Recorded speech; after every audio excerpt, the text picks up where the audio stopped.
चिरां जिल्लानि सान्थिपुराव गुबुन गुबुन रैखाथि हान्जायाव थिसनथानि फोरोंथाय बादाया दिनै जोबलांबाय।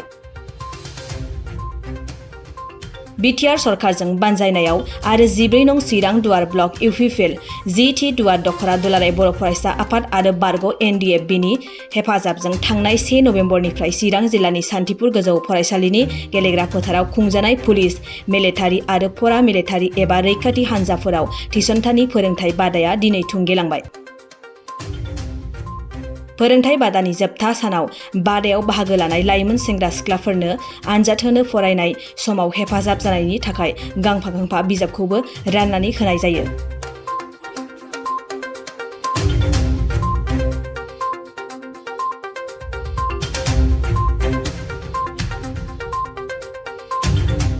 बिटिआर सरकारनि बानजायनायाव थांनाय नैबे जोंनि 14 नं चिरां दुवार इउपिपिएलनि सिङाव नैबे सान्थिपुर गोजौ फरायसालिनि गेलेग्रा फोथाराव जे 1 दाननि थाखाय मोनसे प्रि रिक्रुटमेन्ट ट्रेनिं सेन्टार खुलिनानै जों बाहाय लाइमोनफोरखौ जोङो ट्रेनिं होहोनायनि बेबस्था जों खालामनाय जादोंमोन। बाहाय थांनाय समाव 650 सासे जोंनि लाइमोनफ्रा बाहागो लादोंमोन। दिनै फैयै फैयै दिनै नैबे जोबथि हाबाफारि जाफैबाय। बे 650 जोंनि लाइमोनफोरनि जे नुजाथिनायनि गेजेरजों जोङो दिनैहाय मोजाङैनो मोजां जाफुंसार जागोन बेखौ जों मिजिं खालामदों आरो बिथांमोना निस्सय गावसोरनि नाजानायखौ लाखिबाय थानानै फैबाय थानाय समाव निस्सय गावखौ गायसननायाव एसेब्लाबो मदद खालामगोन जों बेखौ मिजिं खालामो। दा बेनिखायनो आङो गिबियाव जोंनि दानि बिटिआरनि गाहाय मावफुं सोद्रोमा प्रमद बर' सारनिसिम आङो रोजा रोजा साबायखर जासिगोन। दा बिथाङा फैबाय थानाय समावहाय जे लाइमोनफोरखौ गायसनथाय होनायनि थाखाय जेरैबायदि हाबाफारि लादों दा बिथांखौ जोङो निस्सय साबायखर जासिनांगोन। आं आसा खालामगोन जेसेबां जोंनि बे लाइमोनफ्रा बे हाबाफारियाव बाहागो लादोंमोन बिथांमोना निस्सय गावनि थांनानै थानायनि थाखाय ओनसोलखौ लुखांनांगौनि थाखाय निस्सय गावनि नांथाब नाजानायनि गेजेरजों गावखौ गायसननो हागोन बेखिनिखौ मिजिं खालामो। जों आसा खालामो जाहाथे फैबाय थानाय समाव आरो बेबायदि गोबां हाबाफारिनि गेजेरजों जोंनि ओनसोलनि थाखाय, जोंनि हारिनि थाखाय, समाजनि थाखाय, देशनि थाखाय खामानि मावनायाव एसेब्लाबो मदद मोनगोन बेखौ जों मिजिं खालामनो हायो।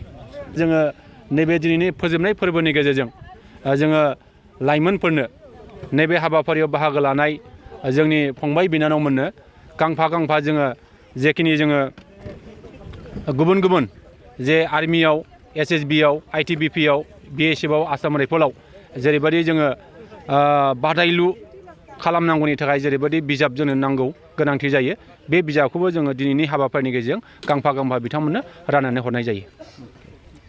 आंनि मुङा जाहैबाय उत्तम बर'। आं नैबे बिटिआर गभर्नमेन्टजों थिसनजानाय नैबे जोंनि प्रि रिक्रुटमेन्ट जि ट्रेनिं प्रग्राम जे जोंनि बिटिआरनि मोनब्रै जिल्लायाव जागायदोंमोन बा सोलिदोंमोन बेनि आङो एसे इनचार्ज हिसाबै कअर्डिनेटर हिसाबै आङो थिसननाय जादोंमोन। दा दिनै बे प्रग्रामा जाहैबाय जोंनि बे चिरां डिस्ट्रिक्टनि सान्थिपुर जि ट्रेनिं जि मोनसे सेन्टार दंमोन बे दिनै मास मोनसे जों खालामनानै दिनै क्लजिं सेरेमनि जोबथा हाबाफारि लानाय जादों। बेहायनो दसे फैनानै जोंनि लाइमोनफोर जायफोरा बेहाय बाहागो लादोंमोन बिथांमोनजों दसे सम जों इन्टारेक्ट खालामनो बेहाय फैनाय जादों आरो। बे हाबाफारिखौ नोंथांमोना माब्लानिफ्राय जागायदों? बेखौ जोङो नैबे बोसोरनि सेप्तेम्बर दाननिफ्राय जागायदोंमोन। जोंनि बिटिआरनि मोनब्रैबो जिल्लायाव गासै जोंहा 33 सेन्टार्सआवहाय। थ' जोंहा माखासे सेन्टारफ्राव अलरेडि जोबखाबायानो। बे हिसाबै जोंना सान्थिपुरा दिनै बेहाय जोबनाय हाबाफारिखौ लानाय जाबाय आरो बेजों लोगोसे बेखौनो बुंनो नागिरगोन दि जेनेबा गासै 5,000निबो जोंनि लाइमोन सेंग्रा सिख्लाया बेहाय थोंजोङै बाहागो लादों आरो बिथांमोना नैबे ट्रेनिं प्रग्रामनि गेजेरजों बिथांमोना माखासे जि बुस्थुखौ रोङाखैमोन, जि बुस्थुखौ मिथियाखैमोन बेखौ बिथांमोना मिथिनोबो हादों आरो सोलोंनोबो हादों। दा बुंनो थाङोबा जोंनि जे बिटिआर एकर्डनि जि दफा हिसाबै जे मोनसे रिक्रुटमेन्ट मोनसे जागोन बेखौनो जोङो थोंजोङै नोजोर लानानै नैबे ट्रेनिं प्रग्रामखौ लानाय जादों।